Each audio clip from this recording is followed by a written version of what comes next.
Hi there, welcome to another Friday Findings video. Whenever we make strung jewelry, crimps are the little tiny pieces of metal that hold everything together. And today I'm going to show you a new tool for making great looking crimps. So these are crimp beads, and these are crimp tubes, and these are the ways that we hold our strung jewelry together. You put your crimp over a wire. Now the traditional crimping pliers look like this. They have two slots. One is U-shaped and one is round. The bottom one is U-shaped, and you put your crimp over your wire, usually through a piece of a clasp and then back through the crimp. And then the traditional way is you put your crimp in your crimping pliers in the U-shaped part, give it a squeeze, and then you take it out and you put it in the round part, turn it 90 degrees, and give it another squeeze, and that should fold it. Now let's see if this is holding. No, came right out. I have a really high failure rate with this particular method. So what I usually do is you thread your crimp on the same way, and I just use a pair of chain nose pliers, squish it flat, and then I'll cover that. It's not very attractive, so I'll cover that with a crimp cover. And now that's holding. But I have this crazy looking tool that I just got, and it's called the One Step Crimper. And the way you use it, it has three handles. So the first thing you do is you push down this little handle, and that resets it. And that little space there is where you put your crimp. Right in there, and then that hammer holds it down. Then you grab onto the bottom handle and the middle one and squeeze. Now to release the crimp, press the top handle again and you're done. You have this very nicely shaped, perfectly shaped, tiny, discreet, neat crimp. And it's holding tightly.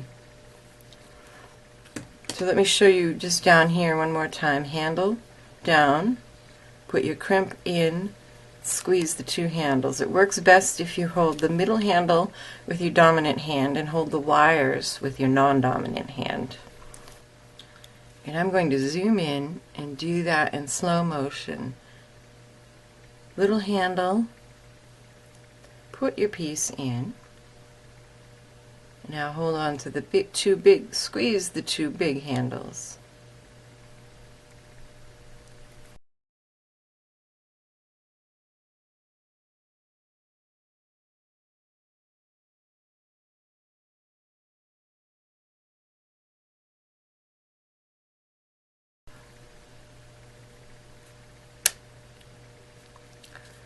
Pop the little handle to let it out.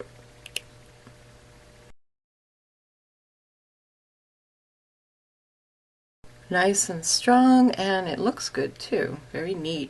You could cover that with a crimp cover, or I would say, depending on the type of jewelry, you could just get away with leaving it like that because it looks so neat and it's discreet. So I tested out this one-step crimp cover on several types of wire.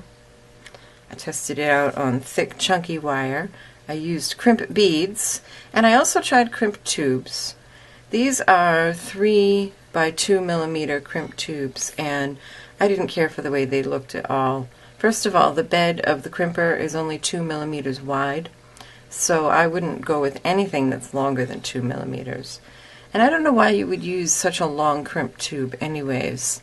If anybody makes jewelry and knows why, I would love to know, and how they get successful, nice looking crimps with these. These are 2 millimeter crimp tubes that actually came with the crimper, and they're not bad. I don't think they look great, but they do the job, and they're secure on the heavier wire. So I went down the line and tested these on several wires. Now when you look at your beading wire, it will often tell you what size to use. Like this size wants a number 1 crimp bead or a number 2 crimp tube.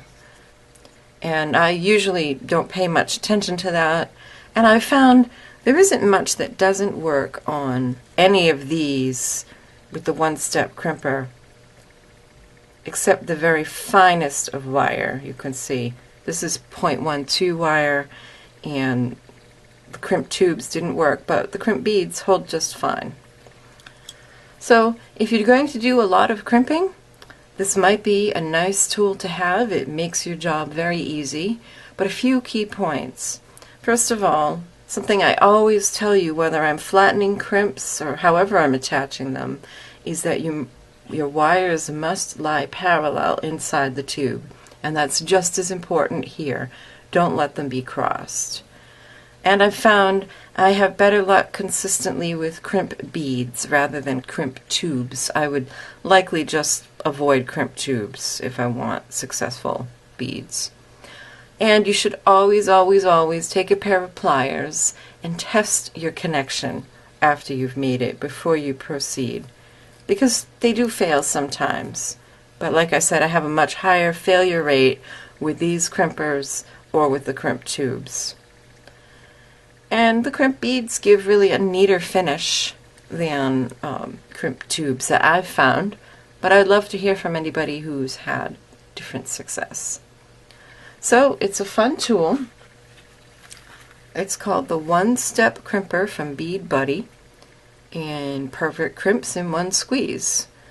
So you might want to give it a try if you're going to be doing a lot of strung jewelry. Thanks so much for watching Keepsake Crafts videos. Up on the screen are a couple more videos that you might enjoy. And if you like this video, please be sure you've subscribed to my YouTube channel so you see more videos like this. And also check out my blog, keepsakecrafts.net, where I have lots more creative ideas and inspiration. Happy creating. Bye-bye.